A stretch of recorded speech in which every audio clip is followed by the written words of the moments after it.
Hi, this is Lissa Wadewitz, Associate Professor of History at Linfield College. We are here with Gertrude Jette. Yeah. Is that how you say your last name? Did I get it right? Is it Jette?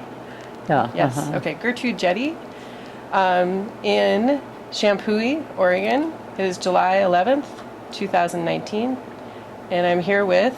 My name is Ruby Guyot, and I'm a graduate of Linfield College, class of 2019. We are here to interview Gertrude Jette today. So to get us started, Gertrude, if you could just tell us a little bit about your background, where you grew up, and a little bit about your childhood before Lynfield. I was born in Iowa, and my great-grandfather, I was 2 years old when before he died. And I remember my great-grandmother dying. I was 5. And we came to Oregon in 39, I think. No, 38. And we settled up by High Heaven. You know where High Heaven is? It's northeast of McMinnville. Up towards Ball Mountain, if you know where Ball Mountain is. Oh, okay. Up that way. And I went to graduate from grade school from there, and then I went down to McMinnville to high school and graduated in 43. And then we moved, during the war, we moved to south of Lynfield College, and that's how I started schools, because at that time my father found a person that had certificates. He could pay him $25, and I would get much for tuition at the school at Lynfield. So that's how come I got to go to Lynfield. And I don't know how long that person had, but they had loaned money to Linfield College, and that they got these certificates. And then from there, I went to Linfield until 47, and then I married. And then I went back in 60. Anyway, officially graduated from Linfield in 1984. But I did 2 sessions. And during the war, I was put on a lookout east of D Lake, which is out of Rose Lodge, if you know where Rose Lodge is, on Highway 80. Highway 80, I think it is. 8, I mean. And there, I saw on VJ Day, my father was on one lookout, my mother was on the second one, and I was on the third one, and we had planes that flew over. My mother was on Mount Hebel, and they flew lower than Mount Hebel. And I thought they were going to hit my flagpole, but I was on the ground. But anyway, and then we saw Limsco patrol the coast all the time, and then I had some people, there were Navy things come up to see if I saw any Japanese bombs come over or fall out. And the only thing I reported was a house fire where I was. So, and I was just one year on the lookout. But I practically grew up on the lookout. My folks were on, several of them around Yamhill County and Tuolumne County. And so I was on the lookout during the war, and we learned how to take weather and watch for airplanes and things like that that we had to do on a lookout. And then I got married and then went back to school. So can I just ask to clarify the location of the lookout towers that you worked on? Yeah, I worked on Cougar Mountain. Cougar but Mountain. My folks were on Bell Mountain and Mount Abel, Okay. both. I had a sister born after my mother got off of Mount Abel, who's 20 years younger than I am. Wow. So, I mean, we grew up on the lookout, you might say. And it sounds like your parents and you all worked on the lookout Lookout, towers? Wow. Wow, yeah. that's interesting. Yeah, it was on the border of Tillamook County and Yamhill County. Okay. Okay, that helps. So, if you know where that.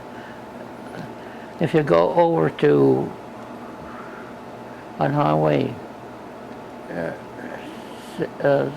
anyway, going to Tillamook, Going to Tillamook, yeah. you go to a replica of what and there is a picture of my mother and my sister, who says it's her granddaughter. It's my sister. But there's a photo of them at the replica? But if you happen to go on Highway 8, but Cougar Mountain's off Highway 18, I think it is. It's been a long time since I've been up there. So, Ruby, did you want to ask? So can you tell us a little bit more about your family? What did your parents do for a living, for example? Well, we came out to from Iowa because my father didn't have that. There was the Depression, and so we started before Halloween. And every place we stopped, we had to stay 3 days because there was a snowstorm. And we came out to Kalispell, Montana, and saw my uncle, then came down to Washington. I went for a few days to school in Washington, just up north of Vancouver, and then we moved down to High Heaven, which, I mean, anybody that grew up around Snowbird and McMinnville knows High Heaven. And we lived there. We had many experiences in High Heaven. Not everybody washes a goat up on a mountain.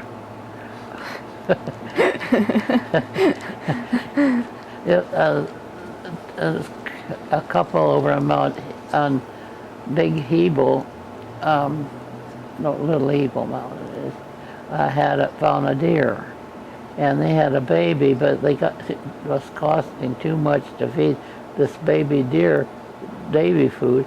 So my father says, "You wash that goat," because the kids, we had 2 kids with it, and they didn't need the mother anymore. So my sister and I washed the goat in a tub that was about this big. You wash first the head and then the back end. And then he put her in the car and carried her over to the Linfield. So, I mean, we had many experiences. When we was out at first year when we were on Ball Mountain, you could live up 50 foot. And the cows would let run around the free range, and they would rub their back on the braces of the lookout, and you would sort of sway at night. So Scratching an itch. and we walked all around the different lookouts that we were on. I mean, when we brought the 2 kids back home from up on Little Hebel, and we walked down to Bald Mountain with them. Then my brother, my brother and sister and I, and we stayed the night at Bald Mountain, and then we went out and walked down to High Heaven with these two kids. And the kids got to acting up, especially one was a Billy and one was an Annie.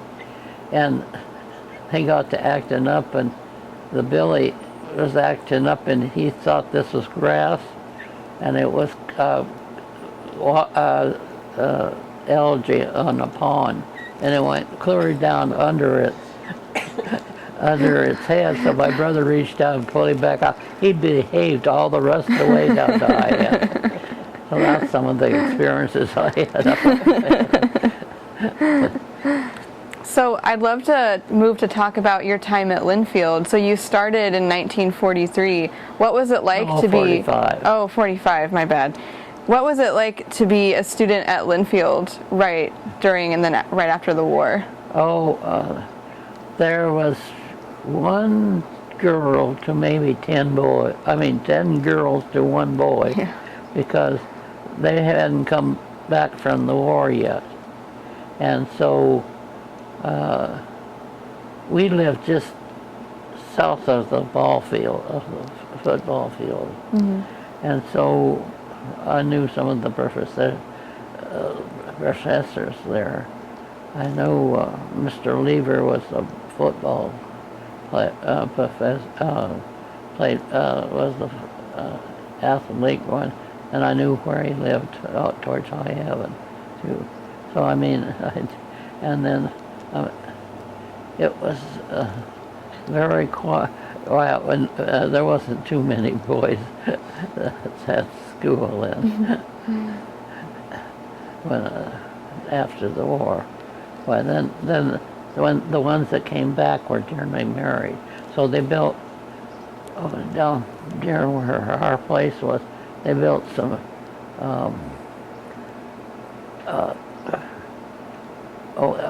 dormitories type. It was where they were married and stuff. Mm-hmm. That was a busy place around our place. They would come down to our place. Some of the girls would come down to our place, and we started a new sorority at the time, and so they would come down my place, and one time I had to take a calf to school and ended up in one of the dorms.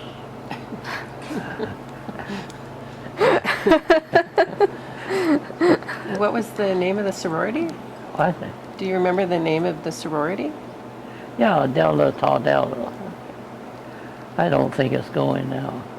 I just think Sigma is there, and I know. But anyway, that's the one we started.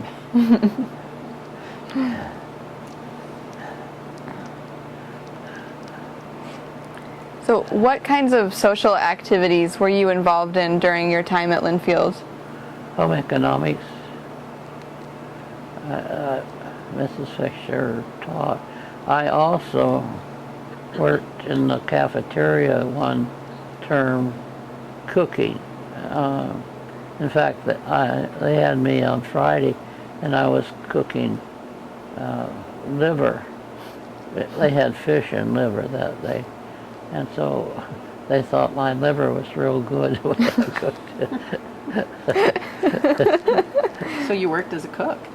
That was one term we had to do that. Yeah, until 47, and then I got married. And then I went back. I went first to George Fox and took a couple of classes. The funny thing is, some of the kids in Lynnfield, I graduated from high school with. so like a lot of them I graduated from high school with, and I was a year or two behind them, but that didn't matter. They were on Well, different things in the college. Yeah. So, what were some of your favorite events on campus? Well, I was May Day Queen in '47. You were May Day Queen? I mean, not Queen. On the Oh, The photo. May Day. Oh, you got it? Yeah. Yeah. I was on one of them. May Day. A princess. Yeah, one of the princes. wow. With Queen Margaery. Yeah, Margaery. We just spoke to her on the phone about Oh, 2 you weeks did? ago. Yeah, Is she still alive? she is. She's doing great. Oh, good. She lives in Montana. Yeah, I knew her. She would play the organ. Yeah. Yeah. For the May Day celebration, or? It was a May Day celebration. Okay. I think I still have the dress in the street. Really? Wow. I can't wear it, but So, what was the May Day celebration like? oh, they had it outside. It was always under the oak trees because I know the annuals, the oak leaves there, and I think I got some pictures of myself.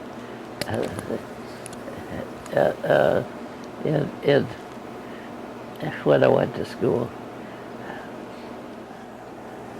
So, we understand you participated in the May Day celebration. Could Yeah. you tell us a little bit about that? Well, each sorority had something for them to do, and we went around at certain times to the sororities. They might have had a dance, or they'd had different things like that. And so I can't remember all of them, but I know they had programs for each group. I don't know if they still do or not, but No, we don't have the May Day celebration. What is it now? It's the We have a music festival every May. We call it Wildstock for the Lynfield Wildcats. yeah, I know. I went to a high school and it was the Grizzlies. Then went to Lynnfield as the Wildcats. a lot of animals. But we understand you have your princess dress from the May Day celebration. Yeah, this is it. Could you hold it up a little? Is that okay? So I didn't realize they were green. No, see, they had different colors depending on the sorority. Oh, okay. So, So yours is really pretty green. Yeah. Wow. And you were a princess. yeah, one of the princes. But they had different, they made different colors. So some of them, whatever the sorority's colors were, why they chose to have that. And then was the queen's dress white? Margaery's dress? Margaery was, I forget what color hers was. Okay. I was just curious. Yeah. It's hard to tell from the photos. Oh, yeah, Yeah. because they're just black and white. It's white. It was definitely Yeah. Did you want to show Yeah. this? So Gertrude had this picture from her May Day celebration where she was one of the princesses, which Mel is showing to the screen right now. You're the first person we've talked to who still has her May Yeah. Day dress. Well, when I got married, my sister and then my maid of honor each had a dress. Funny thing is, the man I married was a cousin of one of my friends at Linfield. I didn't know it at the time, and he didn't know it until after I got there. So anyway, we'll go back with. So tell us about the football games that you went to. Well, the only one I can remember. Well, I went to the baseball one when Mr. Lever was coach at that time. And I went to all the baseball games, but what I remember is after we got married and that was foggy, you couldn't even see the goalpost. And it was down, but we went, it was near where our house, our house lived just beyond the football field.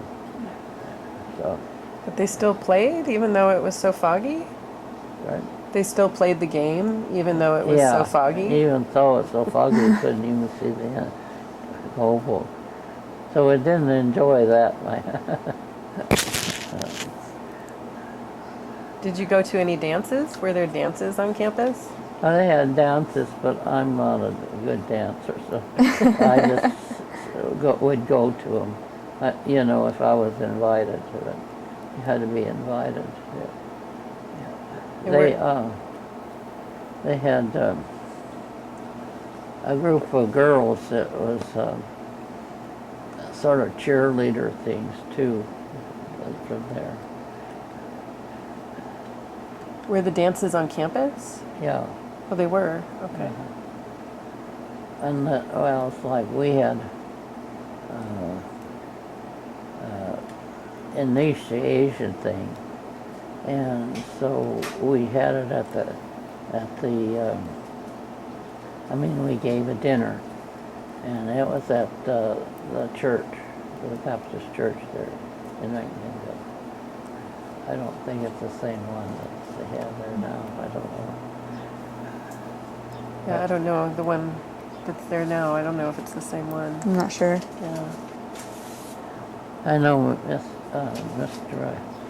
Halfy, he played the organ, and I know he was a speech teacher at college. Mm-hmm. And because since I've been married, I belong to some couple of historical things in St. Paul, the PTA. I was president of that, and then the park had a May Day out thing with Betty Roberts was the governor. Well, they had me present the flowers to her, and you don't say, "Here, Governor, Mrs. Roberts, here's the flowers." So I had to do a little speech. So I've been around things around here until I retired from them. Wow. That's impressive. Yeah.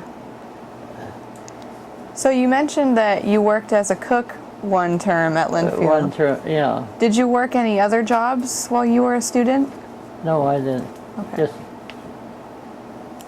when I grew up, I worked at picking prunes and picking beans and things like that. Yeah. I never had to do anything at the college. That was part of the training for home ec, was this one term of cooking. Oh. So what else did you do in the home ec courses? Well, we met under, I think, if I remember, it was Failing Hall, and I would be sewing. We sewed. We took. Well, when second time around, I took and helped. We had different classes in the old place where they used to have home ec, because I don't know if they still hold it there.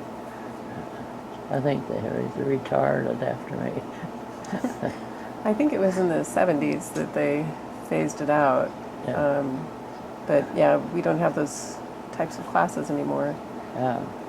I know my sister went to Lynnfield, that was born in 45, and she had nursing, and then she went on to Portland and became a nurse. Mm-hmm.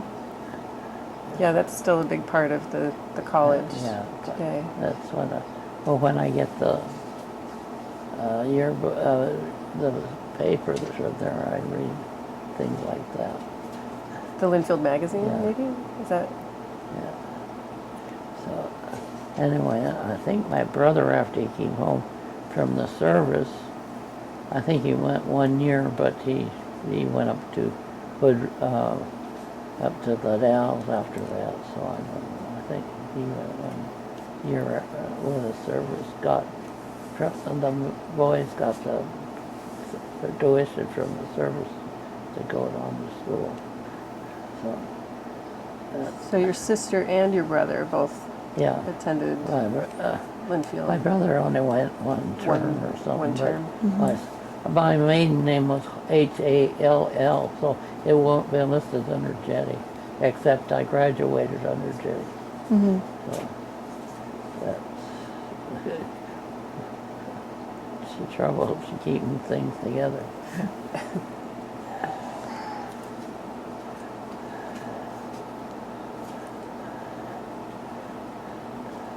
So do you remember any specific other professors or classes Oh. that stand out? I was trying to think. Pollard, Mr. Pollard was there. He was religion thing. I can't remember the name of the English man, but he was crippled, and he was. That's the only class I ever went to sleep in, because he had a monotone voice, and it was a hot day, and I caught myself being asleep.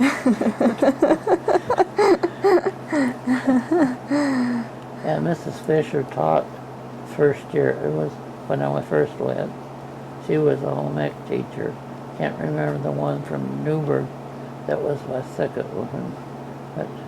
But anyway, I had many good experiences there.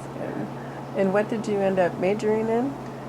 It was home ec. Home ec. I think they quit after I did. So.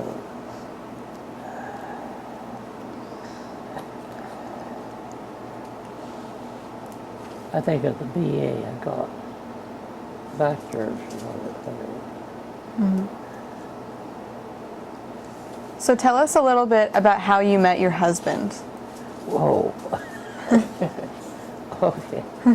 Oh yes, I worked at a hop field that's up half a mile from here. And he had come back and he lived in this house. And he came back from a service, and I was down at the river catching fish, using a lantern to catch fish.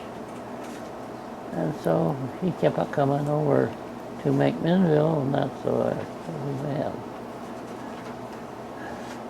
So, and then I had 5 children, and then I decided to go back to school, and this boy that's at Elderberry Inn, that's the captain of the fire department, I had my sister, my mother and father, and all my children at my graduation at Lynnfield, and when I got on the platform, he says, "Yay, bomb."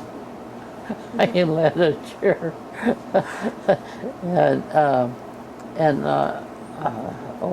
remember, what's this? I was trying to think of the principal that was at school. I don't know the principal then, but the principal when I went to school. Oh, Mr. Dillon was the principal when I first started school. Yeah, I should remember that by his uncle's name was Dillon. But I knew. He was the principal of which school? Yeah, pardon? He was the principal of which school? He was the head of the school, Mr. Dillon. He was in charge of the school. I don't know what they call him, but he was in charge. At Lynfield? You mean President Dillon? President Dillon? He was president. Okay. Okay. Yeah.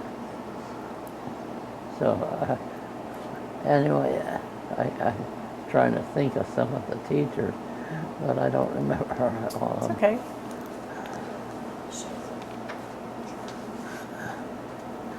Oh, wow. Okay, we'll have to work that in. Maybe we can take a shot of that at the end. Yeah. So you were going to tell us a little bit more about your husband. Oh, well, he kept coming over the. I had two boyfriends. One was from Amity, and his nickname is Bob. Both of them were called Bob. And I was out with the other Bob, and my poor sister got real frustrated and didn't know what to do because the other Bob came to see me.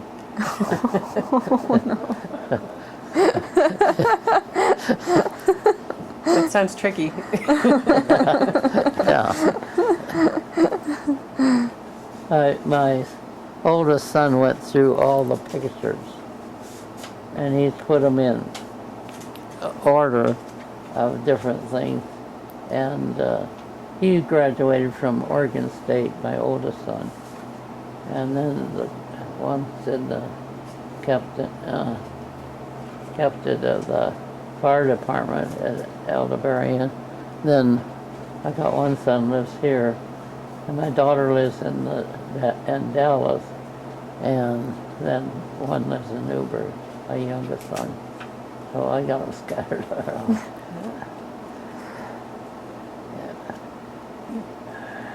So can we go back and talk a little bit more about your experiences during the war? So in addition to the Lookout experience, what do you remember the most, or what stands out to you the most about living through World War II? Oh, it was when you were on the lookout, you had you'd have to put the lights out at night, because, so you wouldn't have to. I mean, they would, you'd have shades and stuff, because they didn't want the planes. I remember the incendiary bombs. The Japanese learned that the air currents would carry these incendiary bombs, and they would land, and so we were supposed to watch out for them. And then we had to watch out because they was afraid they'd send a boat or submarines over and land over here. In fact, they did land one place in southern Oregon or something. But I never had any, except just the guys that they were Coast Guard people that came in and just checking to see if I'd seen any incendiary bombs. And they had a dog with them that was a guard dog or looking for things. Dogs. That was all and like I said, the only thing I ever saw was my report on the lookout was a house fire, and that was down by D Lake there along the coast. That's all. And then the planes flying over, that's sort of scary.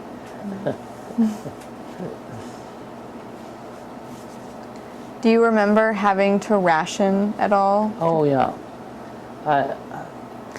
In my husband thing, there's his father saved him. You had to save for meat and sugar, and those are for meat, and they raised their own chickens, and so they had eggs. It was ration, and that was what he had left over. He didn't. That was the ration points there. Wow. Oh, wow. I didn't realize they were coins. Yeah, you had so much for your family. Yeah. And, of course, my husband's, well, he'd have one sister would be here, so, but they had chickens and stuff, so he didn't have to use the ration point there. Yeah. Wow. So folks who lived out in the country and had a farm had other sources of food. Yeah. Well, my husband's fault. My father had, during, let's see, in 43, the year I graduated high school, our house burned out. Oh. And they had to go and get some extra ration points and stuff to go up on the lookout because it burned all my father's clothes. My mother had just washed, and then the house caught afire. So anyway, they had to go down and get extra ration points. And she would get the meat, and being on the lookout, they couldn't come down all the time because they had to go once a week. And so she would get like little sausages, and she'd cook them up, and you put them in lard, and then packed it, and then see on the lookout, the refrigerator was just a box outside, and you had so the air would go through, and so she would take the sausages out of the lard, and then cook them. They were cooked, but then they would warm them up, and my dad would always had a garden, and my mother canned a lot, so we had a lot of fruit. So we ate pretty good because of Dad's garden. And up on the lookout, my mother always had to have, so you washed your dishes in water, and she'd dump the water on, she'd have some flowers growing, and she'd dump the water on the flowers. And so I know my dad went, the lookout isn't there anymore, but they knew that where it was because there's some of my mother's flowers that were growing up yet there. And I'll tell you about those two little goats. One night, because my dad was on a night shift, my mother was on a day shift at the time. It was during the war. And so Dad heard the goats playing out, and the two little ones, well, they taught their mother to go up the 80-foot tower, so Dad had to put a gate across that. So he heard a noise at night. He went out, and the billy goat had knocked the little nanny off the braces that you look on. They have braces going up like that. Had knocked it off, and Dad thought the next day he'd have to go out and bury the daddy. All she was real stiff and stuff, was a little sore, but he lived through it and all. So that's another experience I had to look at. Sounds like the goats are really trouble. Oh, yeah. They like to be king of the hill, Billy did. Even he got into the supervisor of the came up to check on the lookout on Mom and Dad, and he left the door open, and the Billy got in there, and he looked, and he says, I didn't get scared that bad, because a Billy left his mark all over. But everybody has.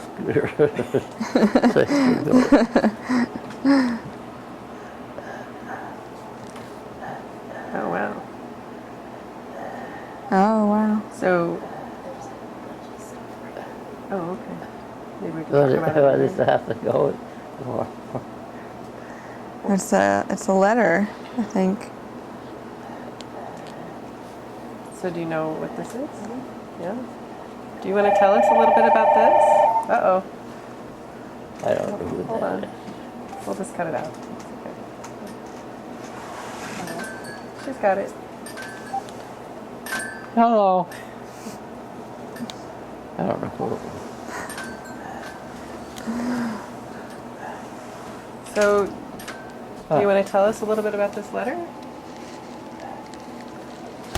Oh, this is during the war. This is what, this is from my cousin. Wasn't from him, I didn't know him at the time. But they would send emails from the war, and this is being checked by, to make sure that you didn't send something you shouldn't.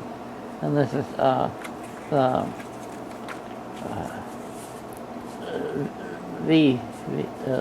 mail that we got during the war. This. But the police would check it to make sure that it Yeah, was that you safe. didn't send something you shouldn't. Yeah. Wow. This is from my cousin, and I didn't know him at the time. But yeah, that's a war thing.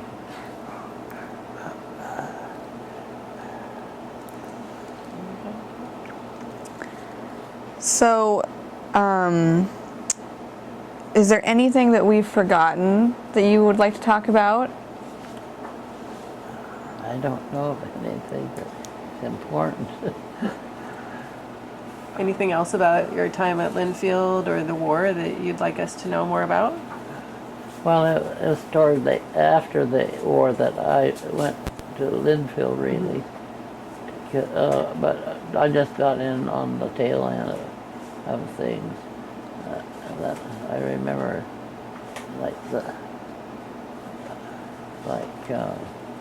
I mean, what they did. Poor Mr. Lever didn't have very big, during the first year, didn't have a very big football group. The poor boys weren't very healthy, some of them. I know some of them was pretty crippled up, some of the boys. And then after the boys came back from the service, by then he had a bigger group that played football. I mean, so it wasn't very. I think they really didn't even have a football game during in '45. I don't think, because there were so few, and there were 4F, which means they could not have gone into the service. Mm-hmm. Some of them were crippled, and I mean, they had grown up and had polio and things like that. Mm-hmm. You know, so I think, and then I watched Mr. Lever. He could aim. He could bat a ball and aim it wherever he wanted to go. In baseball, he was really good. So a good guy to be coach. He was a real good coach.